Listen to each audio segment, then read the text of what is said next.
Bills passed, lives touched. A 2026 review of the 36th Legislature's acts so far. A closer look at the bills shaping money, land, public safety, business, and daily life in the Virgin Islands. From a concerned wife of the VI, most people do not read enacted acts. I get why most people skip over them.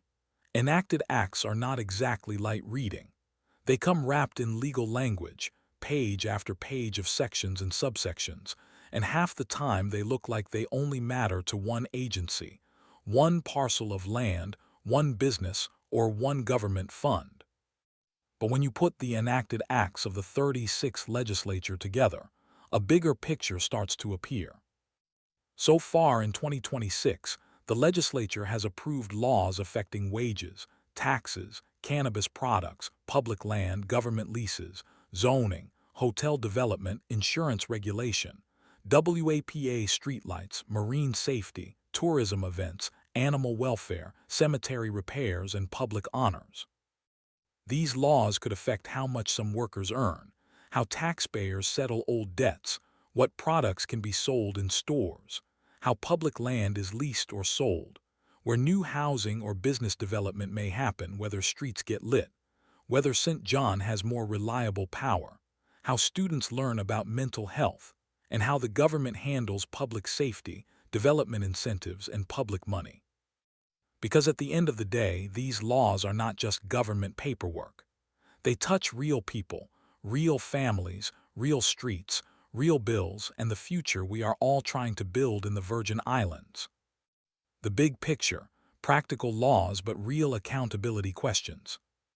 Taken together, these enacted acts show a legislature trying to move the territory on several fronts at once: wages, revenue, public land, infrastructure, education, mental health, regulation, public safety, and cultural recognition. On paper, that is not a bad mix. Some of these laws could help workers, support students, improve services, protect consumers, and address long-standing needs. But passing a law is only the first step. The key question is, will these laws produce measurable results for ordinary Virgin Islanders? Minimum wage, more money for workers, more pressure on employers. If any law in this group is going to hit closest to home, it is Act Number 9069.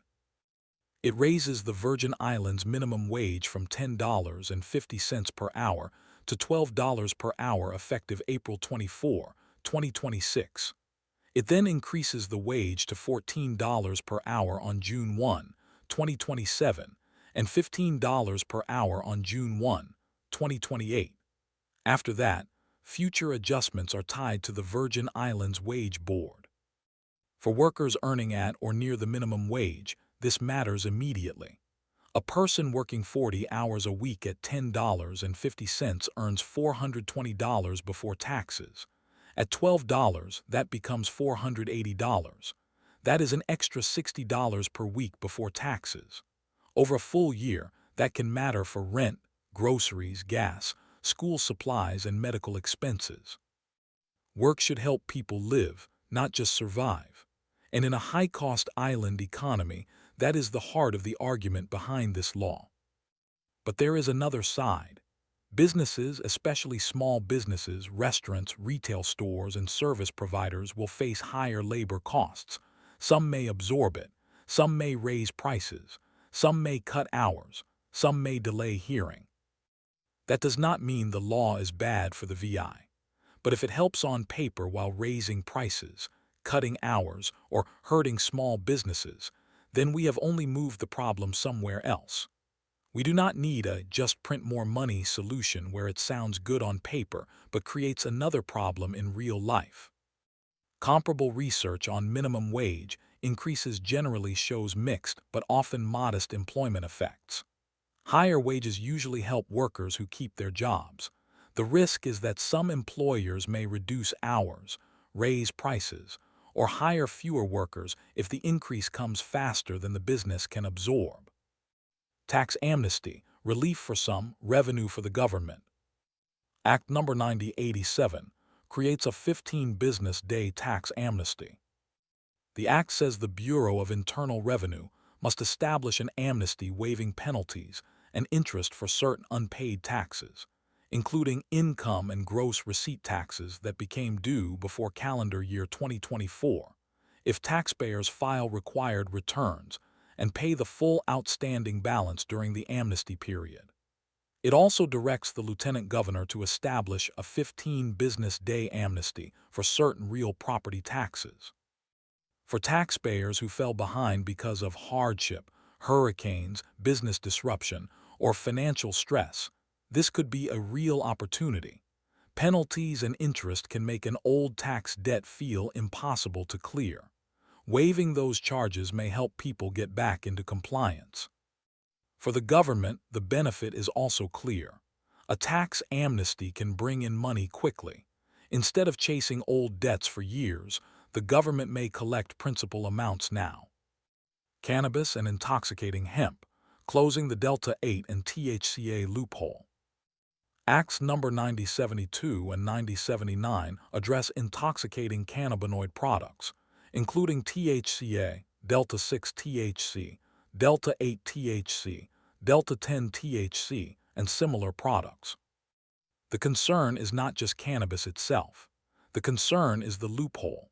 Some products can be sold as hemp because they test low for THC before they are heated, even though they may become intoxicating once smoked, vaped, or otherwise used. In plain terms, something can look legal on paper but still act like marijuana in real life. That matters for the Virgin Islands because these products were entering stores faster than the rules could catch up. Some were sold as vapes, snacks, gummies, flour, or wellness-style products. Some consumers may not have fully understood what they were buying. Parents may not have known how strong or intoxicating some of these products could be, and small retailers may have been selling products in a gray area without clear guidance. Act No. 9072 makes it unlawful to sell, possess, or manufacture intoxicating hemp products or artificially derived cannabinoids in the Virgin Islands without a valid license or permit from the Office of Cannabis Regulation. The law also creates penalties and a licensing structure. It includes requirements involving lab testing, age verification, child-resistant packaging, and restrictions on products that mimic candy or snack items. Act No. 9079, then, deals with the handling and disposal of remaining intoxicating cannabinoid products, giving retailers a process to report and dispose of inventory. If a product can intoxicate people, especially if it may be attractive to minors, it should not be sold loosely without testing, labeling, age checks, or oversight. WAPA streetlights and St. John power cables, infrastructure you can actually see. Act No. 9074 appropriates $4 million from the Virgin Islands Insurance Guarantee Fund to WAPA for the repair, replacement, and operation of streetlights throughout the territory. The Act divides the money this way: $1.8 million for St. Croix, $1.2 million for St. Thomas/St. John, and $1 million for payment of outstanding bills. It also requires WAPA to submit a street lighting plan to the legislature within 45 days. Funds are only supposed to become available after that plan is submitted. This is one of the easiest laws for residents to judge. Are the lights fixed or not? Street lights are very important. They affect road safety, pedestrian safety, neighborhood security, and quality of life. Dark roads and communities create real risks. If this money results in visible repairs, residents should feel the impact. But the funding source raises questions. The Insurance Guarantee Fund is generally connected to insurance stability and protection if an insurer fails. Using it for streetlights may be legal because the legislature authorized it, but it is still unusual enough to deserve scrutiny. We should not only ask whether the lights are repaired. We should ask whether the fund remains healthy, whether WAPA has a maintenance plan, and whether the $4 million fixes a system problem or just pays down another crisis temporarily. Then came Act No. 9091, which appropriates $2.1 million from the Budget Stabilization Fund to WAPA for the repair, rehabilitation, or replacement of the submarine electrical transmission cables between St. Thomas and St. John. The Act itself says St. John does not have its own independent electrical generation facility and relies primarily on power transmitted from St. Thomas through submarine cables. It also says WAPA identified that 3 of the 4 existing submarine electrical transmission cables serving St. John were not operational, reducing redundancy and increasing the risk of service interruption. When an island depends on one fragile connection, one failure can become everybody's problem. The Act requires WAPA to submit a detailed project plan within 30 days and monthly progress reports until completion. It also sets a 60-day completion deadline, unless an extension is requested and approved. Education, students, and families. Not every big law looks big at first. Several new acts focus on education and families, and these may matter more than they first appear. Act No. 9092 appropriates $2.3 million from the General Fund to the University of the Virgin Islands for the UVI Scholarship Revolving Fund. The purpose is to provide tuition scholarships for Virgin Islands residents pursuing post-secondary education at UVI. The Act also changes the funding source for the program, so that up to $3 million becomes an annual general fund obligation within the UVI budget. This matters because tuition support is not just about one student's bill. It is about whether the Virgin Islands is serious about keeping talent at home, helping families afford education, and giving young people a reason to see UVI as a real path forward. But the law also raises a familiar question. Will the funding actually be there every year? A scholarship promise is only as strong as the appropriation behind it. If students plan their education around a program, the government needs to be honest and consistent about whether that program is funded. Act No. 9095 adds mental health education and instruction into Virgin Islands school law. This is one of those laws that may not make a lot of noise, but it could matter for a generation. Mental health education does not mean turning every classroom into therapy. It means teaching children in age-appropriate ways about wellness, coping skills, stigma, early intervention, supportive relationships, problem-solving, and the connection between home, school, and emotional well-being. In a territory where many families are still carrying trauma from storms, violence, economic pressure, family stress, and everyday survival, this is not a small thing. Act No. 9098 also matters for families. It requires employers to provide parents or legal guardians of a child with a diagnosed disability 4 hours per month of paid leave to attend the child's medical, therapeutic, or diagnostic appointments. Any parent who has had to choose between work and a child's appointment knows why this is crucial. Act No. 9103 transfers Parcel No. 2C Estate Ross, 8 New Quarter in St. Thomas from the Virgin Islands Housing Finance Authority to the Department of Education for use by Charlotte Amalie High School. The purpose is to support the reconstruction, operation, and expansion of the school campus. This one is about land, but it is really about education infrastructure. If CAHS needs land to rebuild and operate properly, then this transfer could support a real public need. But the public should still ask what the reconstruction timeline is, what the full campus plan looks like, and whether the transfer speeds up school improvements or simply moves property from one agency to another. Waste, energy, and resilience, practical ideas that need guardrails. Act No. 9099 changes the law around green waste disposal.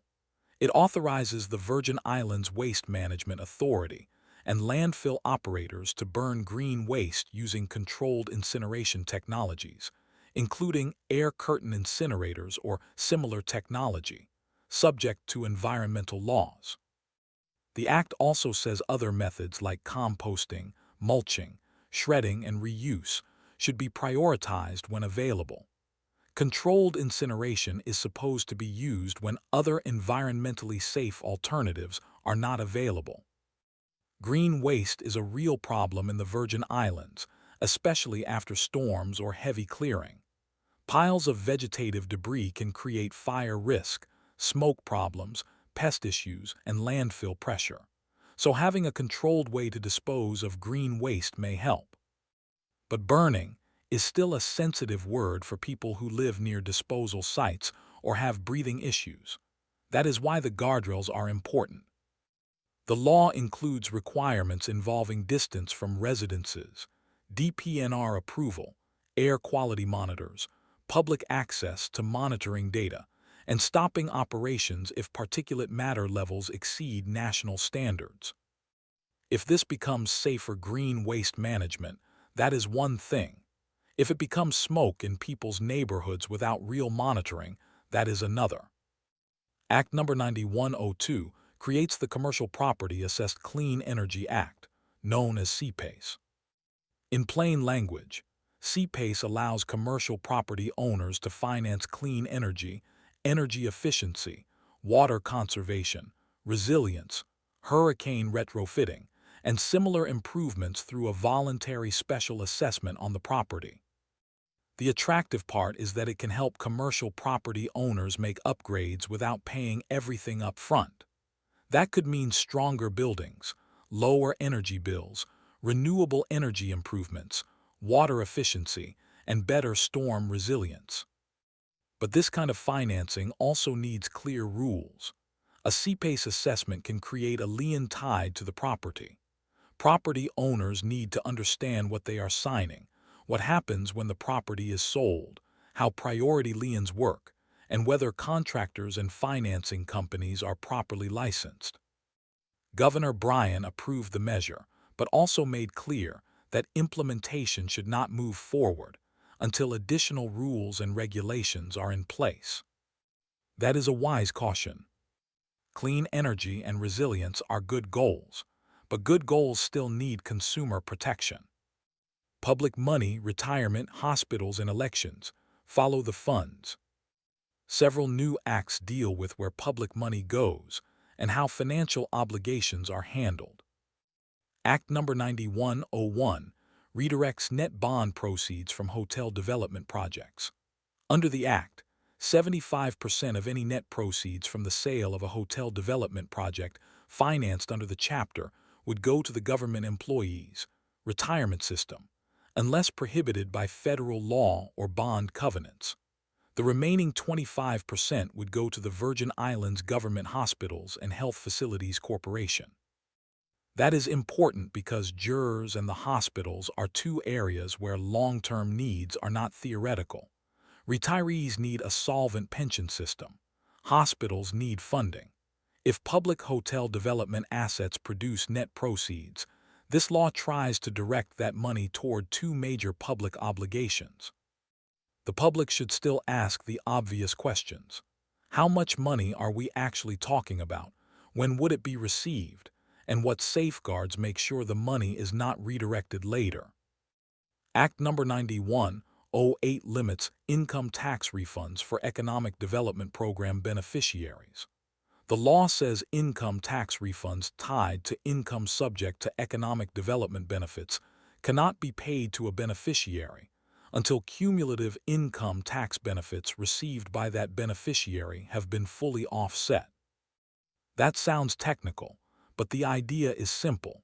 If a business already received major tax benefits through an economic development program, the government is trying to prevent a situation where the same beneficiary also receives refunds before those benefits are accounted for. Governor Bryan described the measure as a way to protect the public coffers against double dipping and help ensure ordinary refunds can be paid. This is exactly the kind of law where details matter. EDC benefits are supposed to attract investment and jobs, but the public has a right to know that incentives are being tracked properly and that beneficiaries are not receiving more public advantage than intended. Act Number 9100 increases the amount that must remain in the Virgin Islands Insurance Guarantee Fund before money above that threshold can be deposited into the general fund. The public record shows the threshold was raised from $50 million to $55 million.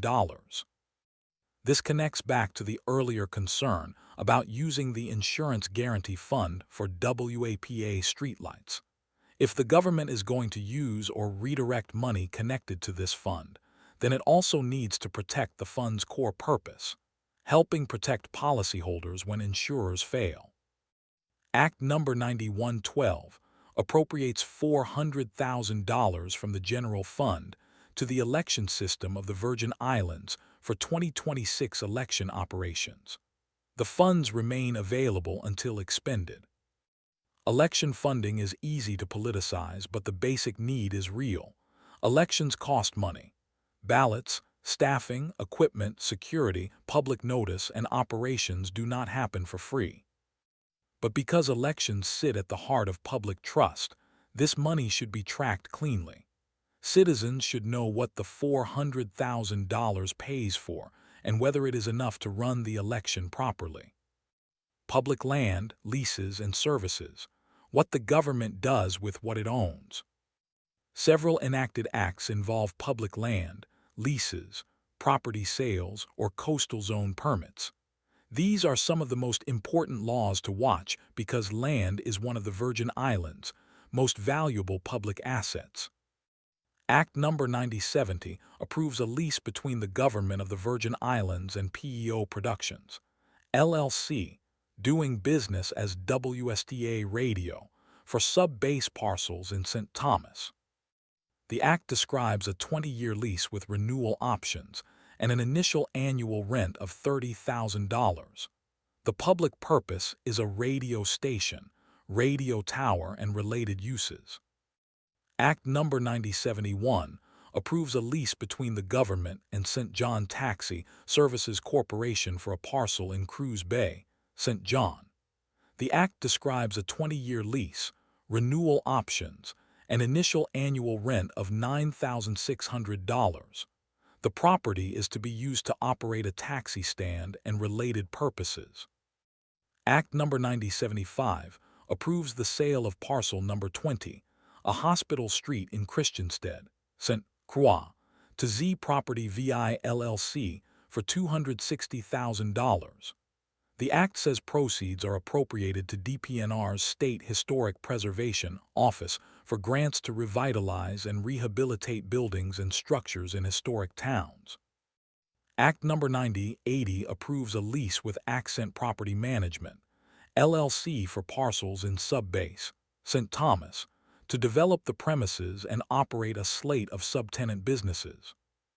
Act Number 9082 approves a multi-year lease with Commercial Investments LLC for a logistics storage warehouse and related purposes in Subbase, St. Thomas. Act Number 9086 ratifies the governor's approval of a major coastal zone permit granted to Anke, Inc., for continued use and occupancy of existing structures on submerged lands, including piers and docks seaward of Plot 62, Estate Honduras, St. Thomas. Act Number 9107 approves an amended lease agreement between the government and Hearts in Service Association, Inc., for parcel number 175C Estate Anna's Retreat in St. Thomas. The premises are to be used to provide programs and services to homeless families, individuals, veterans, and at-risk youth, including transitional housing, a soup kitchen, and related services. The lease is for 15 years, with 2 5-year renewal options, at an annual rental fee of $1,200. That is a very different kind of public land use. It is not about commercial development. It is about social support. If Hearts in Service uses the property well, this could help some of the most vulnerable people in the territory. But even charitable or social service leases need accountability. Is the organization providing the services described? Is the property being maintained? Are people actually being helped? Are there reports showing outcomes? Public land can be used for business, transportation, schools, social services, or public infrastructure. The issue is not that every lease is bad.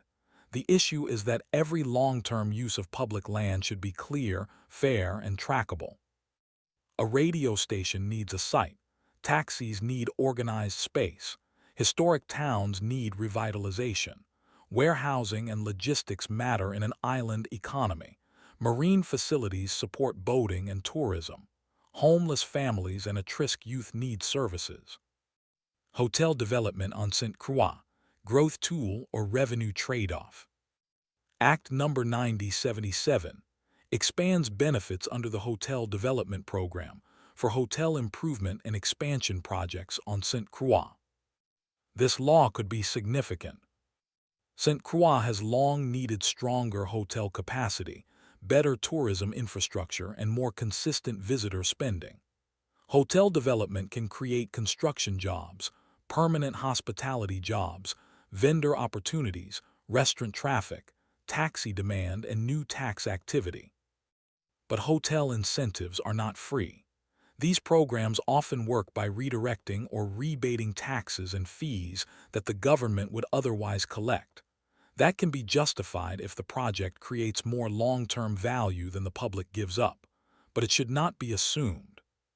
Similar hotel incentive programs in tourism economies can produce development, but the public value depends on whether projects actually get built, whether local workers are hired, whether wages are decent, whether the hotels remain open, and whether the territory eventually receives more revenue than it sacrificed. Now Act No. 9101 adds another layer by directing hotel development net bond proceeds toward jurors and the hospitals. That makes hotel development not just a tourism issue, but also a public finance issue.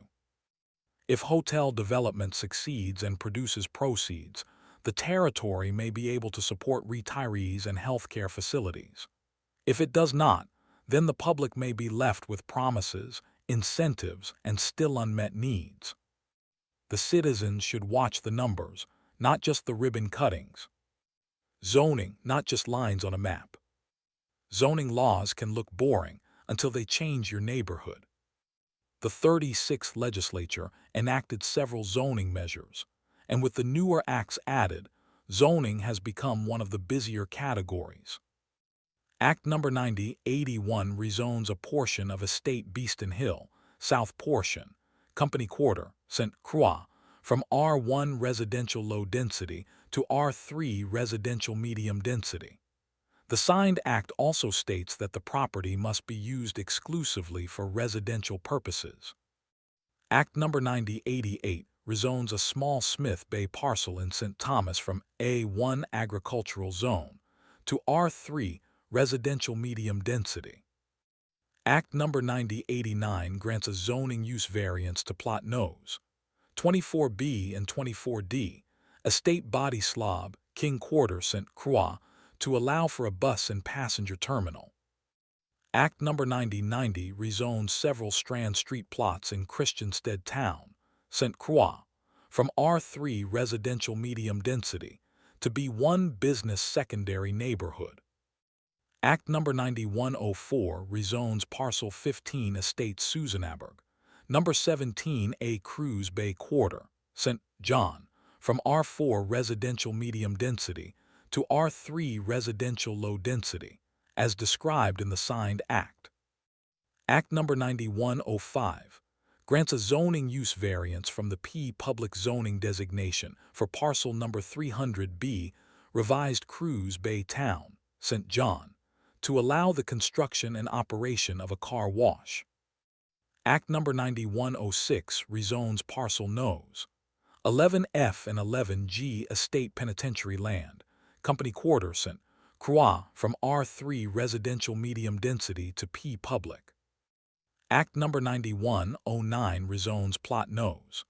242, 243, 563, and 564 Estate Strawberry Hill, Queen Quarter, St. Croix, from R2 residential low density 1 and 2 family to R4 residential medium density. Act No. 9110 grants a zoning use variance from R2 residential low-density 1 and 2 family for plot number 395, Estate Whim, West End Quarter, St. Croix, to allow the construction and operation of a senior citizen assisted living home and daycare. Act No. 9111 grants a zoning use variance for plot number 295D2, Estate Barren Spot, King Quarter, St. Croix, to allow warehouse and storage services. Some of these changes may help address real needs: more housing, senior care, transportation facilities, public use, business activity, warehousing, and more practical use of land. But zoning also affects traffic, drainage, parking, noise, density, utilities, water use, and neighborhood character. In the Virgin Islands, where infrastructure is already under pressure, rezoning should not be treated as a small thing just because the parcel looks small on paper. A car wash and cruise bay may be useful, but water use, runoff, traffic, and public land questions matter. A senior assisted living home and daycare may meet a real need, but neighbors still deserve to know how traffic, staffing, parking, and safety will be handled. A warehouse may support business activity, but storage use also brings trucks, noise, and infrastructure needs. This is why zoning should not be overlooked. The question is not whether development is good or bad. The question is whether development is planned, supported, and honest about its impact. Marine safety. If you ignore warnings, you may pay. Act No. 9083 creates civil penalties for disregarding marine advisories and establishes the Territorial Marine Safety Fund. The Act defines marine advisories broadly, including warnings or notices issued by agencies such as the U.S. Coast Guard, National Weather Service, DPNR, VIPD, and VITEMA. It applies to people operating vessels or engaging in recreational marine or shoreline activity, who knowingly or negligently disregard an advisory, and whose actions result in emergency response resources being deployed. This is a public safety law with a simple idea behind it. If officials warn people about dangerous marine conditions, and someone ignores those warnings and triggers a rescue response, there may be a civil penalty. The benefit is deterrence. The territory has limited emergency resources. Marine rescues can put first responders at risk and cost money. If this law encourages people to take advisories seriously, it could save lives and resources. Insurance regulation. Boring but important. Act No. 9073 updates the Virgin Islands Insurance Holding Company System Regulatory Act to implement revisions connected to the National Association of Insurance Commissioners. Insurance regulation is about making sure insurers are financially sound, properly supervised, and able to meet obligations. If insurers fail, policyholders can suffer. If the territory's insurance regulatory system is weak, costs and risks can rise. Act No. 9073 focuses on issues like group capital calculations, liquidity stress tests, insurer affiliates, receivership-related protections, and information-sharing rules. Simply put, it gives regulators more tools to monitor insurance companies and their parent company structures. Act No. 9084 also updates insurance law by modifying renewal provisions for insurance producer licenses. For individual insurance producers, the signed act moves toward a biennial renewal system tied to the licensee's birth month, while business entities remain on an annual renewal cycle. Act No. 9100 also touches the insurance space by increasing the amount that must remain in the Insurance Guarantee Fund before excess money can be deposited elsewhere. For most citizens, these laws will not be felt tomorrow, but they matter in the background. Stronger insurance regulation can protect policyholders. More efficient licensing can reduce administrative burden for insurance professionals. A healthier guarantee fund can help protect the public if an insurer fails. Animal welfare, cemetery repairs, DPNR staffing, and caregiver definitions. Act No. 9079 is one of the broadest acts in this group. It amends prior appropriations, adds funding for animal welfare and spay-neuter programs, adds $600,000 for DPNR Division of Permits personnel, appropriates $200,000 for repairs to the Fredericstead Public Cemetery, amends provisions related to intoxicating cannabinoid product disposal, and revises the definition of serious illness in a caregiver-related law. This is the kind of act that can easily get overlooked because it does many things at once. Spay-neuter funding can reduce stray animal populations and support animal welfare groups. DPNR permitting personnel could matter for homeowners, contractors, and developers if it reduces permit delays. Fredericstead Public Cemetery repairs matter for families, history, public dignity, and preservation. The serious illness definition matters because it may affect who qualifies for caregiver-related protections. Tourism and culture, small costs, symbolic value. Several acts are about recognition, memory, and public honor.